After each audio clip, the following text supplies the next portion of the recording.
do they go to Kinnick with the pink locker rooms? It's supposed to the weather forecast I saw initially, cold and sleet.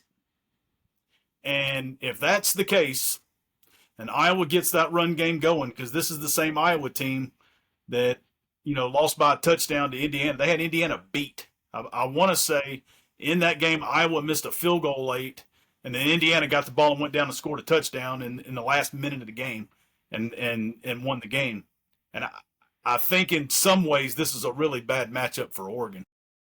Yeah, I'm going to go ahead and say it. Iowa's going to win outright by 2 scores. That's going to be my guarantee of the week. Ooh, that's a good one. Iowa, 2 scores, wins it going away. And the wave to the children's hospital, the kids at the children's hospital is going to be a sweet one this week for the Hawks. They can wave to the children's hospital, then they can turn around and wave bye-bye to Oregon on the way out. That's my prediction. There you go. All right, boys. For the main event, your Alabama Crimson Tide taking on the LSU Tigers. I will start with Scott on this. What do you have for us? Bud, this one's going to be a little interesting. As I said earlier with the Auburn game, we're getting an LSU team that just fired their coach. They have not hit the field since. I think I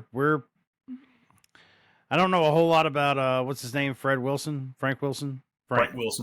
I don't know a whole lot about him, but I know the guys like him a lot, and that's really all it takes for a week like this to come out and show some things. It'll be really interesting to see if they play both they play both quarterbacks, I should say. I don't know. We don't know what LSU is going to come out throwing. We have no idea what they're going to do. I do expect them to play well. Their defense is already really good. I think they've got some key injuries on defense, if I'm not mistaken, but it's still really good. You can throw on them, and I expect us to do that. I think Simpson will have a decent game. We're not going to run the ball. We're not going to run it well. I'm going to go ahead and say that out loud. It's not going to happen. We're going to have to beat them in the air. And I think we can, and I think we will. I do think Alabama wins the game. But it's just that I don't know factor. What are we getting with LSU with Wilson as the coach? And here's a question for you guys, too. Like, you think Wilson is a candidate for that job down the road at the end of the year? Do y'all think he's actually going to get an interview? Do you think he'll actually be in consideration? I would say let's see how these last 3 or 4 games go, and that'll be your answer. That's the short answer. If they beat Bama, yes. Yeah. Yeah. I actually think. Do y'all remember the 2021 game, Ed Ogeron's last season at LSU? LSU came into Alabama, and Alabama only beat them 20-14, and LSU had the ball twice in the final 4 minutes in plus territory, and Alabama's defense made a play to kind of get them out of that game. I would not be surprised if this game was like this Saturday, real close. Bo. A couple things here. Number one, Kalen DeBoer played for Frank Wilson in college. Frank Wilson was his position coach.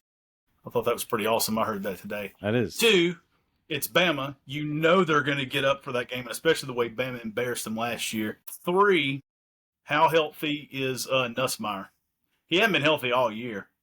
I mean, we know that. We can watch him play and know that something's off. So, just like you're saying, I mean, so Brian Kelly's gone.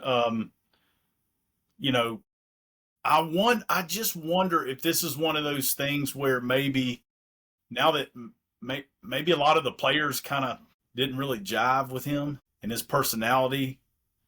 Because it was pretty widely, it was pretty widely known that he wasn't the hardest worker, and he didn't put the most into the program, and he didn't really buy into Louisiana in general. And I just wonder if the players knew that, and just, I mean, look, you can't lie to these guys. I mean, they can spot fake. I mean, they know. And I just wonder now if they feel like they got a Louisiana guy there, that they'll be juiced and ready to go. It's always a scary proposition with that. I mean, I would not be shocked at all if this is a 1-possession game, fourth quarter, and we're hanging on for dear life. I also wouldn't be shocked if going into the fourth quarter it's 38-13 and we're running the ball, killing the clock. Because Alabama's passing game, like you said, we average about 120 a game. I mean, it's not like the running game is just pure, just an abomination. It's not just awful. The key to Bama's run game is, can we run it when we need to run it, and can we run it on the terms that we want to run it on? Because Alabama has done a phenomenal job all year, with the exception of South Carolina, controlling the game with their passing game and using short throws as just an extension of the run game. I guarantee you, if you look at the number of passes that Ty Simpson has completed 5 yards or less and attach that to a run game,